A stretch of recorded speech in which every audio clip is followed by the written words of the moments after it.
Transport department silent department হয়ে গেছে। অনেক লোক রাস্তায় দাঁড়িয়ে থাকে, কখনো কি সার্ভে করে দেখেছেন কোথায় কোথায় বেশি লোক দাঁড়িয়ে থাকে অফিস ছুটির পর? মিনিস্টার নিজে কখনো ভিজিট করেছেন? সারপ্রাইজ।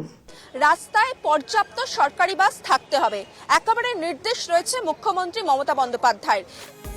রাস্তায় নামলেন পরিবহন মন্ত্রী সহ পরিবহন দপ্তরের সচিব ও আধিকারিকরা। মুখ্যমন্ত্রী মমতা বন্দ্যোপাধ্যায়ের এই নির্দেশের পরেই একেবারে রাস্তায় সরাসরি সরজমিনে পরিস্থিতি খতিয়ে দেখতে নেমেছেন পরিবহন মন্ত্রী স্নেহাশিস চক্রবর্তী। তিনি বিভিন্ন জায়গায় ঘুরছেন, শহরের যে মেন পয়েন্টগুলো রয়েছে, এসপ্ল্যানেড থেকে শুরু করে সেক্টর 5-এর একাধিক জায়গায় যে বড় বড় যে মেন পয়েন্টগুলো রয়েছে যেখানে মূলত ভিড় হয়, সেই সমস্ত এলাকা তিনি ঘুরে দেখছেন। উদ্বিগ্ন মুখ্যমন্ত্রী যখন আমাদের নির্দেশ দেন যে পরিবহন মন্ত্রী হিসেবে তোমাকে রাস্তায় নেমে দেখতে হবে, আমাকে তো সেটা করতেই হবে।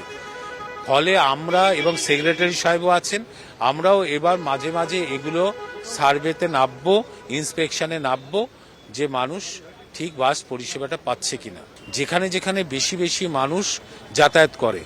বাসের সমস্যা, মানে বাস সরকারি বাস আছে, দেখুন বেসরকারি বাসে ভাড়া প্রচুর, সরকারি বাসে উনি বললেন যে দেখছে, উনি একটা সার্ভে করবেন, করে বললেন যে দেখবেন। মন্ত্রীর পরিদর্শনের পরই এদিন বৈঠকে বসেন পরিবহন সচিব।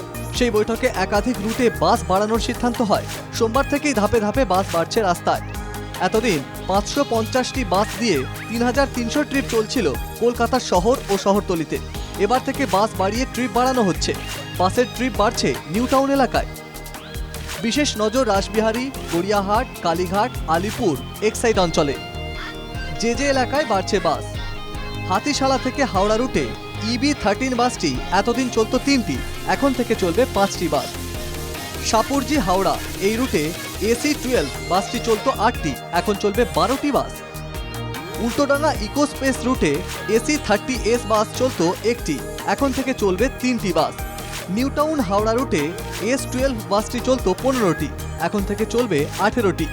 হাইল্যান্ড উইলোস থেকে হাওড়া S12E বাস চলত 6টি, এখন থেকে চলবে 8টি বাস। এছাড়া রয়েছে উল্টোডাঙ্গা থেকে ইকো স্পেস রুটে S30 বাস 12টি থেকে বেড়ে হচ্ছে 15টি। দমদম স্টেশন থেকে করুণাময়ী রুটে AC38 বাসটি 6 থেকে বেড়ে হচ্ছে 8টি বাসে। তথ্য প্রযুক্তি তালুকের জন্য আগামী কয়েকদিনে 51টি বাস থেকে তা বাড়িয়ে 69 করা হচ্ছে। হাইকোর্টের নির্দেশে 15 বছরের পুরনো বাস বাতিল করতে হবে। এই বিষয়টি নিয়েও আইনি পদ্ধতিতে কিভাবে সুরাহা করা যায় সেই বিষয়টিও ভাবছে রাজ্যের পরিবহন দপ্তর। আমরা বেসরকারি বাস অ্যাসোসিয়েশনের সাথে কথা বলছি।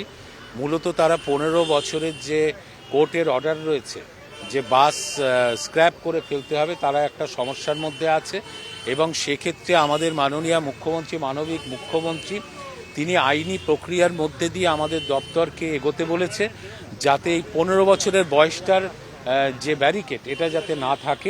এখন দেখার বিষয় রাজ্য সরকারের এই সিদ্ধান্তের পর রাস্তায় বাস বাড়ে কিনা। ক্যামেরায় অরবিন্দের সঙ্গে রক্তিমা দাস, NKTV বাংলা, কলকাতা।